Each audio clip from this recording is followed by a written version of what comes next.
Okay, if you look at the lab this week, you have two documents that you need to download. The first document is the procedure, and the second document is graphs. You are given actually the graph templates. You don't need to graph from scratch. I gave you already the templates, and you just need to fill in the data. Okay, just to save time here. But make sure here when you look at the graph, you'll see two sheets. So make sure to enable it first. And you can see here down there, you have sheet number 1 and sheet number 2. So first you click on sheet number 1, where you'll input the values of the voltage versus current. You'll be actually doing an experiment. You'll be setting the resistance constant in the first table. And you'll be changing the value of the voltage from 1.5 to 3 volts, 4.5, 6 volts, and so on. And you'll be recording the corresponding current for each voltage. So record the values here, and you'll see actually the graph will be plotted on its own. Okay.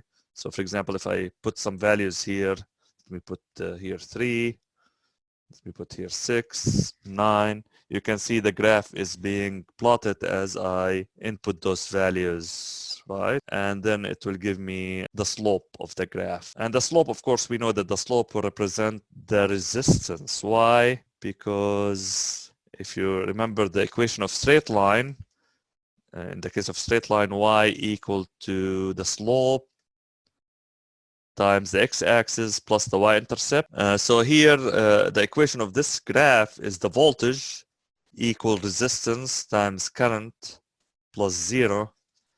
So if you take the voltage to be the y-axis, the voltage here is the y-axis, as you see. The voltage is the vertical axis, so it's the y-axis. And the electric current is the x-axis.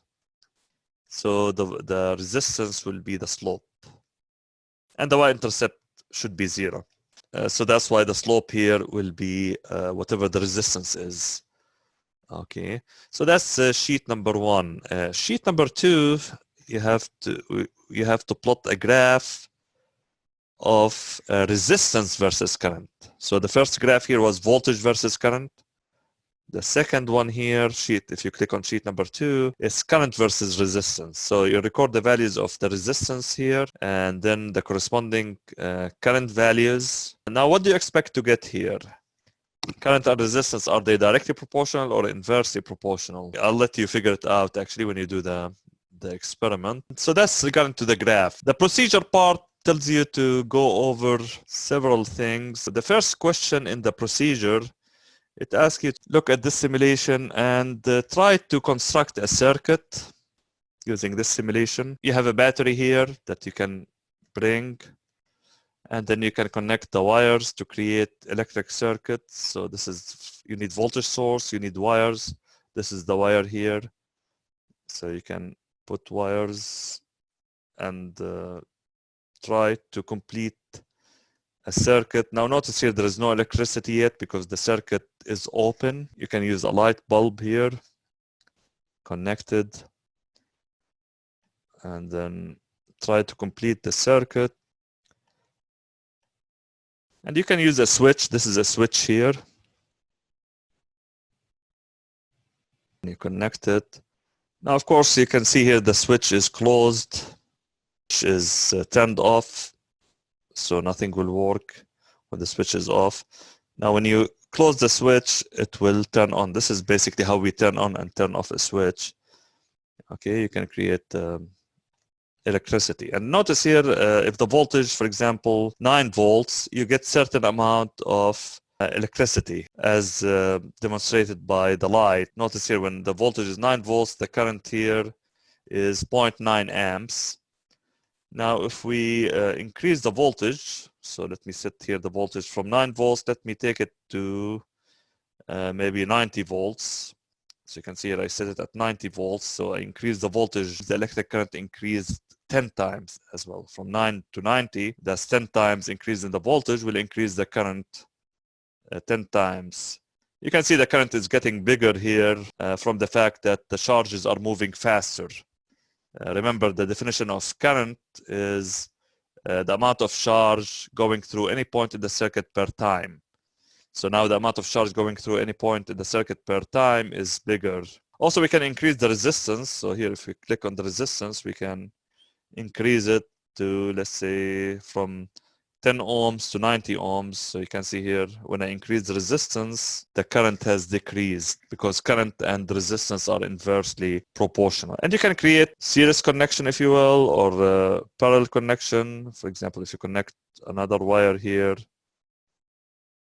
you can create another circuit with parallel connection. So those two light bulbs, they're not connected yet. You can see here, this is open circuit. So the circuit will continue working for this branch, but it's not working for the second branch. Now, if you connected, you can see both of them are working. And of course, this one has more resistance than this one. This one is almost 100 ohms, while the lower one is 10 ohms. So you have more electric current going through that one here. Okay, so you can play with this one here, but the main simulation that you'll be playing with, this one here,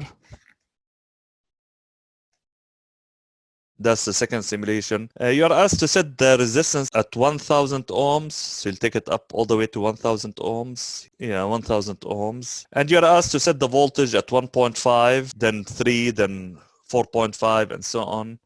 And each time you record the electric current that is pertinent to that voltage. So you set it at 1.5, you record the current, then you set it up to 3 volts and record the current and so on. This will be the first table in the procedure where resistance is set constant and the voltage and the current are the variables. The voltage is the independent variable that you manipulate as a conductor of the experiment, and the current will be the dependent variable.